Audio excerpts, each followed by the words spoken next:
The courtroom felt like a freezer, but the sweat on my palms told a different story. I sat at the wooden table, my hands folded so tightly my knuckles had turned white. Across from me, Brandon looked like he'd already won the lottery. His expensive suit was perfectly pressed, his hair slicked back the way he always wore it when he wanted to impress someone important.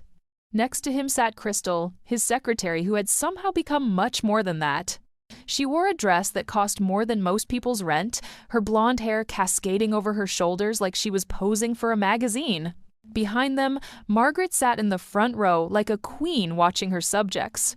Brandon's mother had that same cold smile she'd worn at our wedding 12 years ago, the one that never quite reached her eyes. She'd never liked me, not from the very first day Brandon brought me home. Today, that smile looked different, though. It looked like victory. Judge Wong shuffled through papers at her desk, her reading glasses perched on the end of her nose. She was known for being fair but tough, the kind of judge who didn't tolerate nonsense from anyone.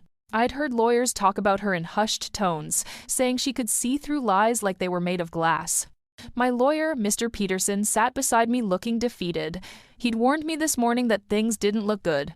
Brandon's team had painted me as a lazy wife who contributed nothing to the marriage. They said I was just a gold digger who married Brandon for his money and his family's real estate business. The worst part was, some of it sounded believable when they said it out loud in that cold courtroom. Mrs. Martinez. Judge Wong's voice cut through my thoughts. Do you have anything else to present to the court? I reached into my purse with shaking fingers and pulled out a thick manila envelope. It was sealed with tape, and my name was written across the front in my own handwriting.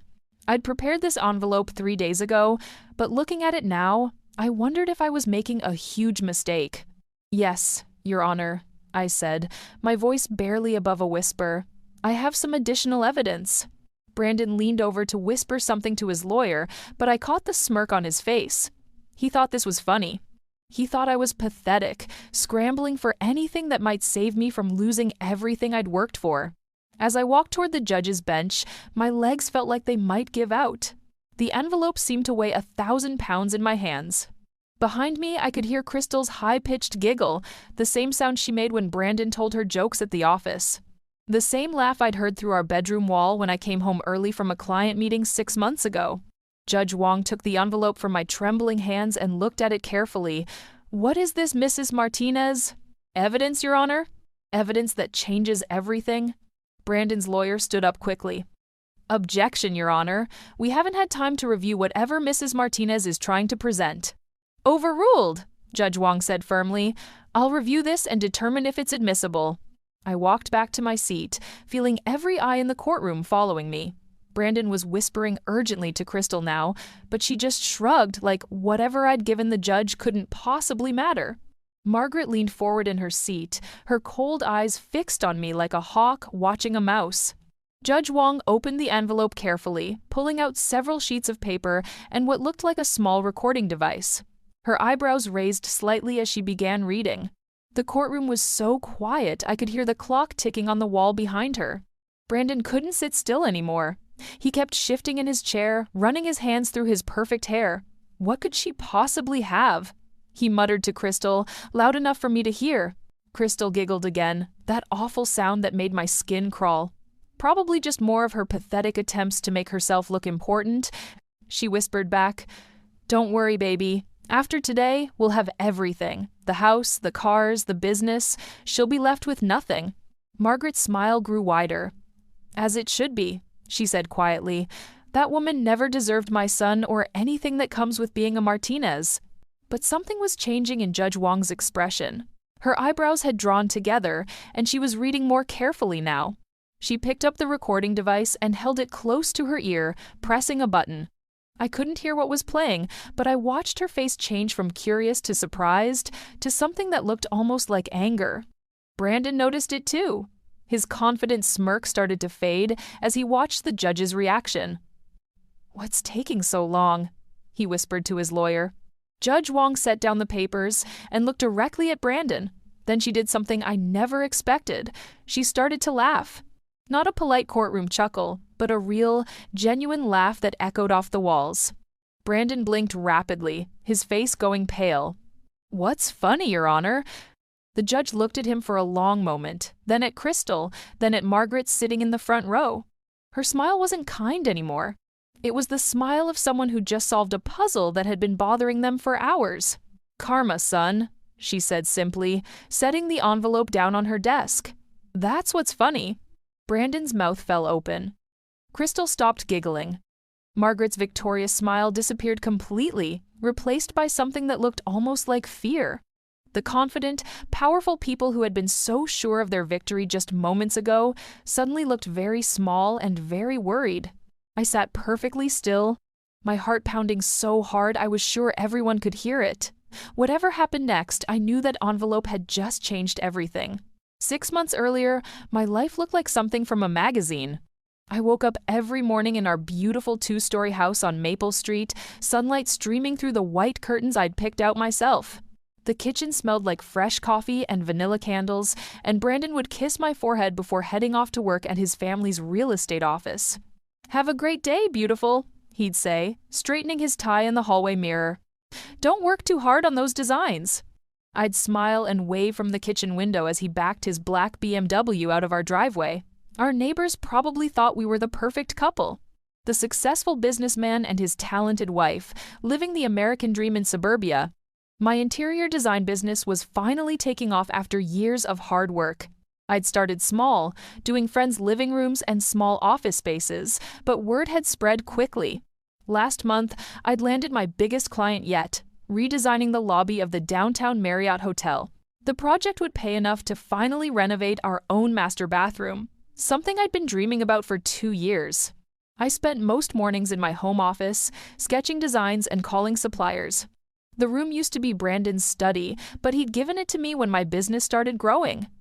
"You need the space more than I do," he'd said, helping me move my drafting table and fabric samples. "I'm so proud of what you're building." Those words meant everything to me. For years, I'd felt like I was just Brandon's wife, living in the shadow of the Martinez family name.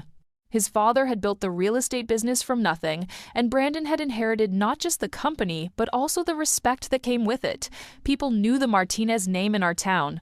When I introduced myself as Elena Martinez, doors opened that had been closed to Elena Vasquez, the girl from the wrong side of town who'd worked 3 jobs to put herself through design school. Margaret made sure I never forgot where I came from. Brandon's mother had a way of making comments that sounded sweet, but cut deep. "Oh, Elena, that's such an interesting choice for the living room," she'd say when she visited, looking at my carefully chosen decorations like they were garage sale finds. I suppose not everyone has the same refined taste. I tried so hard to win her approval. I cooked her favorite meals when she came for Sunday dinner. I remembered her birthday and bought thoughtful gifts. I even let her redecorate our guest room in her preferred style, even though the heavy floral wallpaper made me feel sick every time I walked past it. "She just needs time to warm up to you," Brandon would say when I complained about his mother's coldness. "She's protective of me. It's nothing personal." But it felt personal when she'd call during dinner, and Brandon would spend an hour on the phone with her, leaving his food to get cold while I sat alone at our dining table. It felt personal when she'd show up unannounced and criticize everything from my housekeeping to my cooking to the way I'd arranged the furniture. Still, I convinced myself that we were happy. Brandon brought me flowers every Friday, always roses, always red, always from the same florist downtown. We went to dinner at nice restaurants where he'd hold my hand across the table and tell me about his day. He'd talk about the houses he was selling, the clients he was impressing, the deals he was closing. "The Hendersons finally signed on that colonial on Oak Street," he'd say, cutting into his steak. 300,000. Not bad for a Tuesday. I'd listen and nod and ask the right questions, even though real estate bored me to tears. But seeing Brandon excited about his work made me happy. He'd inherited his father's gift for sales, the ability to make people trust him completely. Clients loved him. Other agents respected him. Even the bank president called him by his first name. The first crack in our perfect life appeared on a Tuesday evening in March. Brandon had been working late more often, coming home after 9 o'clock with stories about difficult clients and complicated deals. I'd started eating dinner alone most nights, saving his plate in the oven and reheating it when he finally walked through the door. That Tuesday, he'd forgotten his phone on the kitchen counter when he rushed out for an emergency showing. I was loading the dishwasher when it buzzed with a text message. The screen lit up, and I could see the preview without even trying to look. "Can't wait for tonight, baby. Wear the red dress I bought you." My hands froze on the plate I was holding. The message was from someone named Crystal, with a little heart emoji next to her name. I stared at the phone like it might explode, my brain trying to make sense of what I was seeing. Brandon had never bought me a red dress. In 12 years of marriage, he'd never once picked out clothes for me. He always said he didn't have an eye for fashion, that I was much better at that sort of thing. The phone buzzed again. Another message from Crystal. "Margaret says the plan is working perfectly. She won't suspect anything." My legs gave out, and I sank into one of our kitchen chairs. Margaret? Brandon's mother was involved in whatever this was. The woman who barely tolerated me was planning something with someone named Crystal, someone who was clearly more than just a friend to my husband. I sat there staring at that phone until I heard Brandon's car in the driveway. I barely slept that night. Brandon came home at 11:30, full of apologies about the difficult client who'd needed extra hand-holding. He kissed my cheek and headed straight for the shower, humming some song I didn't recognize. I pretended to be asleep when he slipped into bed beside me, but my mind was racing with questions I was afraid to ask. The next morning, I called in sick to my biggest client meeting. I couldn't focus on fabric samples and paint colors when my entire world felt like it was crumbling. Instead, I drove across town to a small office building where my childhood friend Carlos had his private investigation business. Carlos Rivera and I had grown up on the same street, back when my family lived in the tiny apartment above my grandmother's bakery. He'd become a police detective after high school, but started his own PI firm 5 years ago when he got tired of department politics. If anyone could help me figure out what was really going on, it was Carlos. "Elena!" He looked surprised when I walked into his office. "What brings you here? Please tell me this isn't about a cheating spouse." The tears I'd been holding back since yesterday finally spilled over. I think it might be. Carlos poured me coffee in a chipped mug and listened while I told him about the text messages. He didn't interrupt or try to make me feel better with empty words. He just took notes in his careful handwriting and asked the right questions. "How long has he been working late?" Carlos asked. "About 6 months. Maybe longer." I thought he was just busy with the spring market. And his mother mentioned in the text, "That's unusual?" I laughed bitterly. Margaret hates me. She's never included me in anything. The idea that she's planning something with with whoever Crystal is. It makes me sick. Carlos leaned back in his chair. "I'll need a few days to look into this properly. Can you handle acting normal at home until then?" Acting normal felt impossible, but I nodded. What should I do if he gets more messages? Don't touch his phone again. If he's smart, he'll be more careful now anyway. Just try to pay attention to his patterns. When he leaves, when he comes back, any changes in his routine. The next 3 days were torture. I watched Brandon like a hawk, looking for signs of guilt or deception. But he seemed completely normal. He brought me flowers on Friday, just like always. He asked about my work and listened to my answers. He even suggested we plan a weekend trip to the mountains, something we hadn't done in months. "You seem stressed lately," he said over dinner Friday night. "Maybe we both need a break." I almost believed him, almost convinced myself that those text messages had been some kind of mistake or misunderstanding. But then Carlos called. "We need to meet," he said. "Not at my office, somewhere private."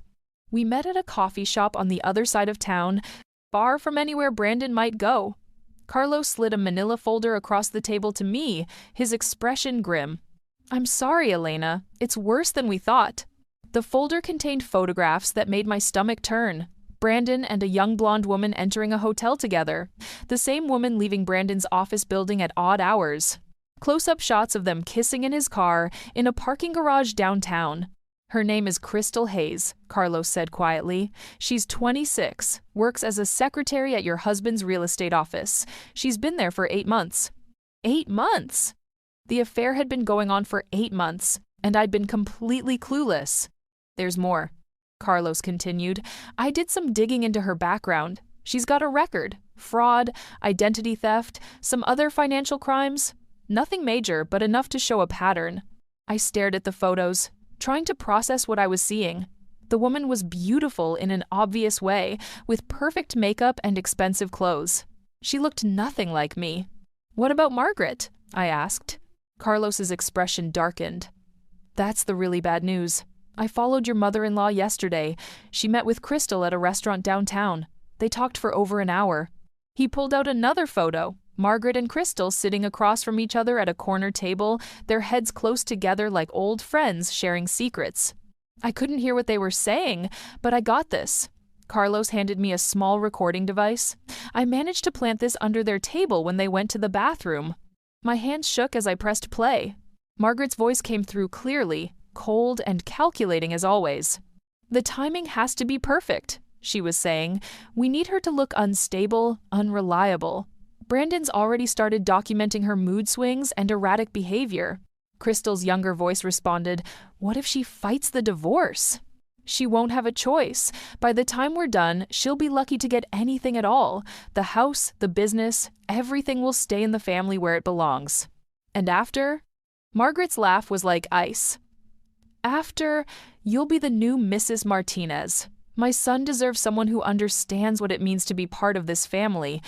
I stopped the recording, my hands trembling so badly I nearly dropped the device. They weren't just having an affair. They were planning to destroy me completely, to take everything I'd worked for and leave me with nothing. "Elena," Carlos said gently, "there's something else. I think they're planning to move soon. I overheard Crystal on the phone talking about court dates." Court dates? They were already planning the divorce, probably had lawyers lined up and papers ready to file. While I'd been worrying about fabric samples and hotel lobbies, they'd been plotting to ruin my life. The recording device felt like it weighed 100 pounds in my purse as I drove home that evening. I sat in my car outside our house for 20 minutes, watching the warm light spilling from our kitchen windows, trying to gather the courage to walk inside and pretend everything was normal. Brandon's BMW was already in the driveway, which meant he was home early for once. I found him in the kitchen, stirring something that smelled like his mother's famous beef stew. He looked up when I walked in, giving me that charming smile that had made me fall in love with him 12 years ago. "There's my beautiful wife," he said, wiping his hands on a dish towel. "I thought I'd surprise you with dinner for once. Mom gave me her recipe." Of course she did. Even when she wasn't physically here, Margaret found ways to insert herself into our marriage. I forced a smile and kissed his cheek, tasting the lie on my lips. "That's sweet of you. I'm just going to change clothes." Upstairs in our bedroom, I sat on the edge of our bed and stared at the family photos on my dresser. Our wedding day, vacations we'd taken, Christmas mornings when we'd still believed we might have children someday. In every picture, I looked happy. Genuinely, completely happy. Had it all been fake? Had Brandon been planning this betrayal even then? My phone buzzed with a text from Carlos. "Can you get into Margaret's house? I need to see what else she might be hiding." Margaret lived in the big colonial house where Brandon had grown up, about 15 minutes away from us. She'd kept it exactly the same since her husband died 5 years ago, like a shrine to the Martinez family legacy. I had a key because I sometimes picked up mail when she traveled to visit her sister in Florida. The next morning, I waited until Brandon left for work, then drove to Margaret's house. My hands shook as I unlocked her front door, feeling like a criminal even though I had every right to be there. The house smelled like lavender and old furniture polish, the same smell that had intimidated me for 12 years. I started in her home office, a small room off the living room where she kept all her important papers. The desk was locked, but I remembered seeing her hide the key under a ceramic angel on the bookshelf. Inside the drawers, I found folders labeled with dates going back 2 years. My heart stopped when I saw my name on one of the folders. Inside were photographs of me that I'd never seen before. Pictures of me leaving the grocery store looking tired and disheveled. Photos of me crying in my car after a particularly brutal Sunday dinner at Margaret's house. Images of me arguing with Brandon in our driveway after he'd forgotten our anniversary dinner. But worse than the photos were the notes. Page after page of Margaret's careful handwriting, documenting every mistake I'd ever made, every moment of weakness, every time I'd been less than perfect. Elena forgot to send thank you cards for Christmas gifts. Shows lack of proper upbringing. Elena served store-bought dessert at dinner party, lazy and inconsiderate to guests. Elena raised her voice during argument with Brandon, unstable and possibly violent tendencies. Elena has been working late frequently, neglecting her duties as a wife. There were dozens of entries, going back almost to the beginning of my marriage. Margaret had been watching me, judging me, building a case against me for years. Every stumble, every bad day, every human moment had been carefully recorded and twisted into evidence of my unworthiness. At the bottom of the folder was a letter addressed to a law firm downtown. I recognized the name Hartwell and Associates, one of the most expensive divorce attorneys in the city. The letter was dated 3 weeks ago. "Dear Mr. Hartwell," it began. "As we discussed, I am prepared to testify regarding my daughter-in-law's unstable behavior and unsuitability as a wife to my son.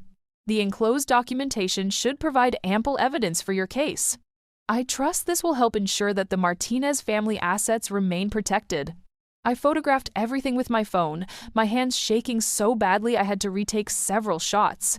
In another drawer, I found financial documents that made my blood run cold. Bank statements showing money being moved from accounts I didn't even know existed. Property deeds with my name, mysteriously absent from titles I thought I was on. Investment portfolios that had been quietly transferred into Brandon's name only. They hadn't just been planning to divorce me.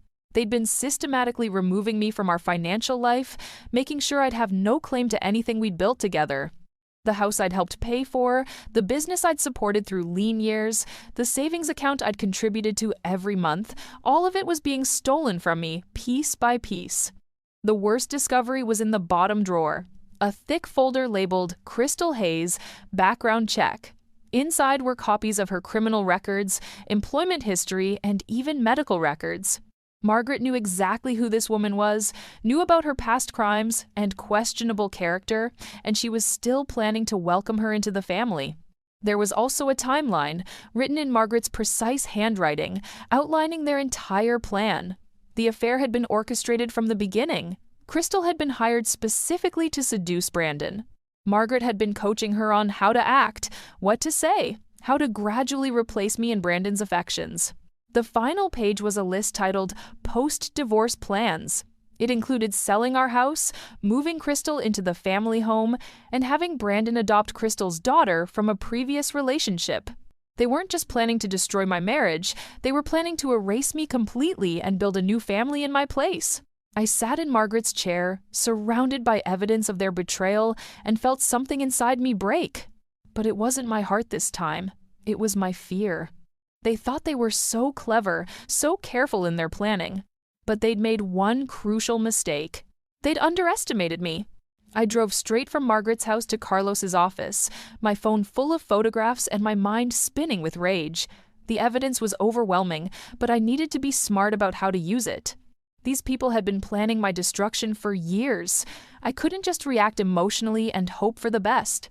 Carlos whistled low when I showed him the photos of Margaret's files. "This is incredible, Elena. She's basically built an entire case file against you. What I don't understand is why," I said, slumping into the chair across from his desk. "I've spent 12 years trying to make that woman like me. I've bent over backwards to be the perfect daughter-in-law." "That might be exactly the problem," Carlos said thoughtfully. "Some people see kindness as weakness. Margaret strikes me as someone who respects power, not people-pleasing." He was right. Margaret had always been cold to me, but she lit up around Brandon's business associates and their wives, women who had money and status in their own right, women who didn't need the Martinez name to matter. "So, what do we do now?" I asked. Carlos leaned back in his chair. "Now we build our own case, but we have to be careful. If they suspect you know what's going on, they might accelerate their timeline." Over the next 2 weeks, Carlos and I worked like detectives solving the crime of the century. He followed Brandon and Crystal, documenting their affair with timestamps and locations. I played the perfect wife at home, cooking dinner and asking about Brandon's day while secretly recording our conversations on my phone. The hardest part was acting normal around Margaret. She came for Sunday dinner as usual, sitting at my dining table and eating my food while knowing she was planning to destroy me. I smiled and served her favorite dessert, all while thinking about those horrible files in her desk drawer. "You seem tired lately, Elena," she said during one of these dinners, her voice dripping with fake concern. "Are you taking care of yourself?" "Just busy with work," I replied, refilling her coffee cup. "The hotel project is keeping me up late." Margaret exchanged a look with Brandon. "Perhaps you should consider slowing down. All that stress can't be good for a marriage." I wanted to throw the coffee pot at her smug face. Instead, I just nodded and excused myself to get dessert from the kitchen, where I gripped the counter and counted to 10. Carlos had been busy too. He'd discovered that Crystal's criminal background was worse than we'd initially thought. She'd been involved in an identity theft ring in another state, using stolen social security numbers to open credit cards and bank accounts. The charges had been reduced to misdemeanors as part of a plea deal, but the pattern was clear. "She's done this before," Carlos explained, showing me printouts from court records. "Found wealthy men, seduced them, then cleaned out their accounts. Brandon isn't her first target." "Does he know about her past?" "Based on what I've seen, I don't think so. Margaret knows. She's got all this information in her files, but I think she's keeping it from Brandon. She's using Crystal as much as Crystal is using him." That gave me an idea. If Brandon didn't know about Crystal's criminal history, maybe I could use that information somehow. But I needed to be strategic about it. Carlos also discovered something else that made my blood boil. Brandon had been slowly draining our joint savings account, moving money into accounts that only had his name on them. Small amounts at first, then larger chunks as he got bolder. Over the past 6 months, he'd moved almost $50,000, money I'd earned from my design business. "This is theft," I said, staring at the bank records Carlos had obtained. "He's literally stealing from me." "Technically, since it's a joint account, it's legal," Carlos said. "But morally? Yeah, it's theft, and it shows premeditation. This wasn't a sudden decision to have an affair. This was a calculated plan to leave you with nothing." The final piece of evidence came from an unexpected source. Carlos had been monitoring Brandon's email and discovered he'd been corresponding with a divorce attorney for 3 months. The emails laid out their entire strategy. Paint me as an unstable, gold-digging wife who'd contributed nothing to the marriage, then use Margaret's documentation to support their claims in court. One email made me physically sick. My client is concerned about his wife's increasingly erratic behavior. She's been working late frequently, neglecting household duties, and showing signs of emotional instability. His mother has been documenting these incidents and is prepared to testify if necessary. They were going to use my hard work against me. My late nights building my business, my dedication to my clients, my exhaustion from trying to be perfect for everyone, they were twisting it all into evidence that I was a bad wife. But the most damaging email was the most recent one.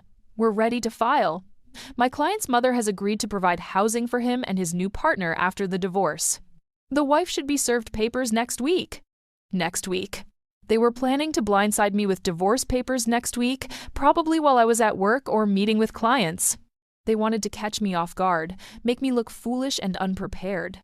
I sat in Carlos's office, staring at all the evidence we'd gathered, and felt a strange calm settle over me.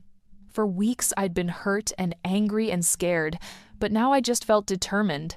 "Carlos," I said quietly, "I need you to help me prepare something special for court." He raised an eyebrow. "What kind of special?" I smiled for the first time in weeks, the kind that's going to teach them what karma really means. The divorce papers arrived on a Thursday morning, delivered by a nervous-looking young man who apologized 3 times before handing me the envelope. I signed for them with steady hands, even managed to smile and offer him a glass of water for his trouble. He looked relieved that I wasn't screaming or crying like he'd probably expected. I waited until his car disappeared down our street before opening the papers. Reading them felt like being punched in the stomach repeatedly. Brandon was asking for everything: the house, his business, our savings, even my car. According to the documents, I was an unemployed spouse who had contributed minimally to the marital assets. Unemployed? I'd built a successful design business from nothing, but somehow that didn't count because I worked from home and didn't have a fancy office building with my name on it. My phone rang within minutes. It was Brandon, his voice dripping with fake sympathy. Elena, honey, I'm so sorry you had to find out this way. I wanted to tell you in person, but my lawyer said it was better to handle things officially. Your lawyer, I repeated, keeping my voice carefully neutral. How long have you been planning this, Brandon? It's not like that. We've grown apart. You know, we want different things. I think we'll both be happier if we make a clean break. A clean break? Like 12 years of marriage was just a business deal gone wrong. I see. And Crystal? Is she part of this clean break? The silence on the other end told me everything I needed to know. When he finally spoke, his voice had lost its fake warmth. I don't know what you think you know, but Crystal is just a friend. This divorce is about us, Elena, about how we failed as a couple. How we failed. Not how he'd betrayed me or how his mother had been sabotaging our marriage for years. How we'd failed. I'll need some time to process this, I said, and to find a lawyer. Of course, take all the time you need. I'll be staying at my mother's house until we can work out the details. Of course he would. Margaret was probably already preparing the guest room, maybe even letting Crystal pick out new curtains. After I hung up, I called Carlos. It's time, I said simply. You sure you're ready for this? I've never been more ready for anything in my life. That evening, I put on my best performance yet. I called Brandon, crying and begging him to reconsider. I told him I'd do anything to save our marriage, that I'd change, that I'd be a better wife. I could practically hear him smiling through the phone. I'm sorry, Elena, but my mind is made up. Maybe if you'd tried harder before, things could have been different. Perfect. Let him think I was broken and desperate. The next day, I drove to Margaret's house for what I told her would be a final goodbye. She answered the door wearing a black dress, like she was already in mourning for my marriage. Elena, dear, she said, not inviting me inside. I heard about the divorce papers. I'm so sorry things didn't work out. I was hoping we could talk, I said, letting my voice shake slightly. Maybe you could help me understand what went wrong. Margaret's eyes lit up with cruel satisfaction. She'd been waiting years for this moment, the chance to finally tell me exactly what she thought of me. Come in, she said, stepping aside. I suppose we should clear the air. We sat in her pristine living room, surrounded by family photos that had never included me, not really. Even in the pictures where I appeared, I looked like an outsider who'd wandered into someone else's family portrait. The truth is, Elena, you were never right for Brandon, Margaret began, settling into her favorite chair like a queen holding court. You didn't understand what it meant to be part of this family. You were always so common. I nodded sadly, encouraging her to continue. The small recording device in my purse was capturing every word. Brandon needs someone who can match his ambition, someone who understands business and society, someone like Crystal. Crystal? I asked, as if I'd never heard the name before. Margaret smiled. She's a lovely girl, so sophisticated, so understanding of what Brandon needs. They make a much better match. Have you met her? Oh yes, many times. She's been helping Brandon through this difficult period. Such a supportive young woman. For the next hour, Margaret laid out their entire plan, thinking she was just twisting the knife in my wounded heart. She told me how Crystal was perfect for Brandon, how they'd been planning this transition for months, how I'd be much happier once I accepted that I didn't belong in their world. You'll find someone more suitable to your background, she said with false kindness. Someone who doesn't expect so much. When I finally left Margaret's house, I had everything I needed. Her confession, her admission of the conspiracy, her complete lack of remorse for destroying my life. That night, I sat at my kitchen table and prepared the envelope that would change everything. Inside went copies of all the evidence Carlos and I had gathered, the photos, the financial records, the emails, the recordings. But most importantly, I included a letter I'd written to Judge Wong, explaining exactly what had been done to me and asking for justice. I sealed the envelope carefully, wrote my name across the front, and set it aside for court. Brandon came home late that night, probably from Crystal's apartment. He found me in the kitchen, apparently crying over a cup of tea. Elena, he said softly, I know this is hard, but it's for the best. I looked up at him with red-rimmed eyes. I know, I whispered. I just never thought it would end like this. He actually looked guilty for a moment. Maybe we can still be friends, after everything is settled. I nodded, not trusting myself to speak. Friends. After he'd stolen my money, planned my humiliation, and replaced me with a criminal. I'll see you in court, I said quietly. Yeah, he replied, already heading upstairs. See you in court. He had no idea how true those words would be. The morning of our court date, I woke up before dawn and stood in front of my bedroom mirror for a long time. I chose a simple navy blue dress, professional but not flashy, the kind of outfit that said I was serious and trustworthy. I braided my hair back neatly and put on the pearl earrings my grandmother had given me for my wedding day. If this was going to be my last day as Mrs. Martinez, I wanted to look like someone worth fighting for. Carlos picked me up at 8 o'clock. You ready for this? He asked as we drove toward the courthouse. I've been ready for months, I said, clutching the manila envelope in my lap. They have no idea what's coming. The courthouse was exactly as cold and intimidating as I remembered from our first hearing. Brandon sat at his table looking confident and relaxed, like he was about to close an easy real estate deal. His expensive lawyer shuffled through papers with the bored efficiency of someone who'd done this 1,000 times before. Crystal sat in the front row behind him, wearing a designer suit that probably cost more than most people's monthly rent. She kept touching Brandon's shoulder and whispering in his ear, playing the role of the supportive new girlfriend perfectly.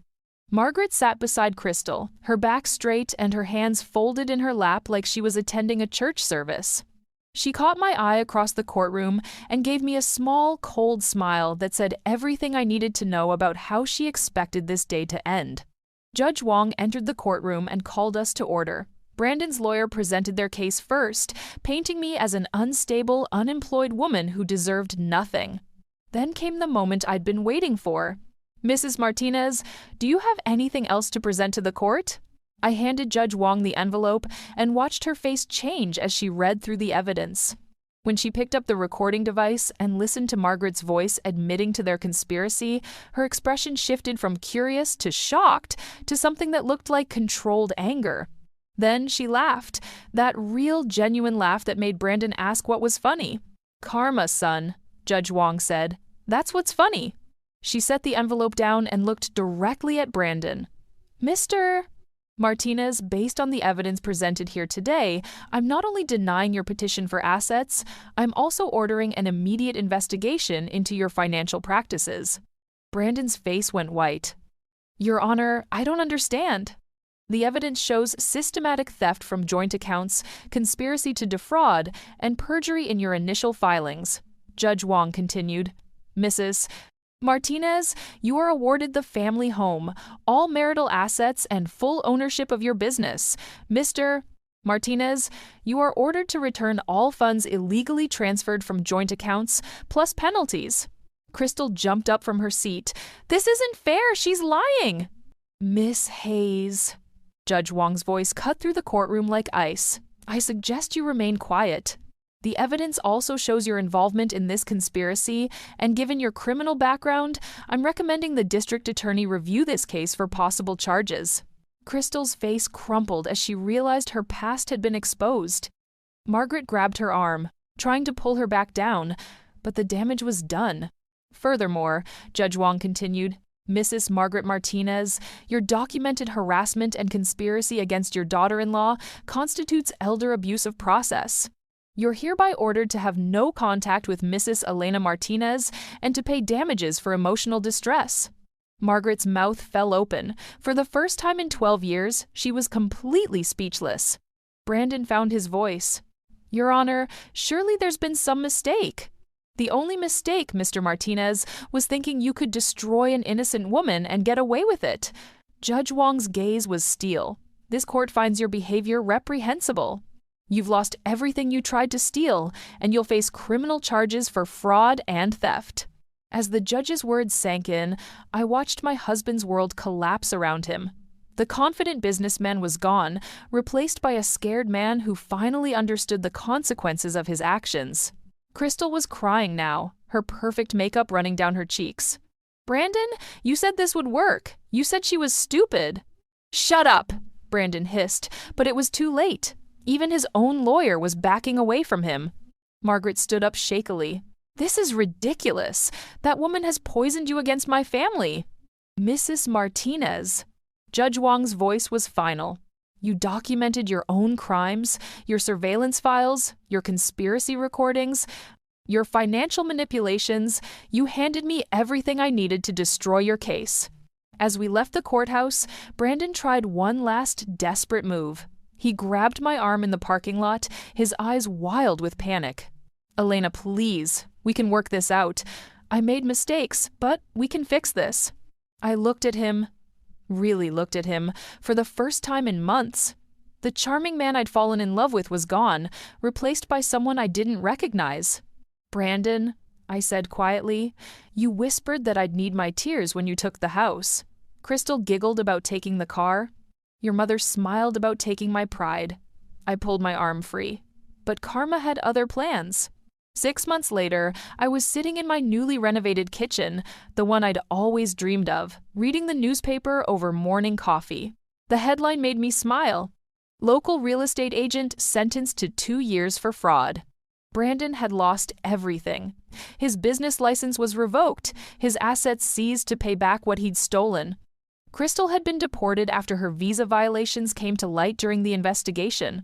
Margaret was living in a small apartment across town, her reputation in ruins after the local newspaper picked up the story. My design business was thriving. Word had spread about the woman who'd outsmarted her cheating husband and his criminal mistress. Clients respected someone who could handle adversity with intelligence and grace. Carlos knocked on my door that morning, holding a bottle of champagne. "Thought we should celebrate," he said. Brandon's appeal was denied. I poured 2 glasses and we sat on my back porch, looking out at the garden. I was finally free to design however I wanted. "Any regrets?" Carlos asked. I thought about it for a moment. "Just one," I said. "I regret not seeing through them sooner." "But then you wouldn't have had such a perfect revenge." I laughed, the sound echoing across my beautiful yard. "It wasn't revenge, Carlos. It was justice. There's a difference." He raised his glass. "To justice, then." "To karma," I corrected, clinking my glass against his. "And to never underestimating a woman who's been pushed too far." The sun was shining, my coffee was perfect, and for the first time in years, I was exactly where I belonged. In my house, living my life, free from people who never deserved me in the first place. Sometimes the best revenge really is living well.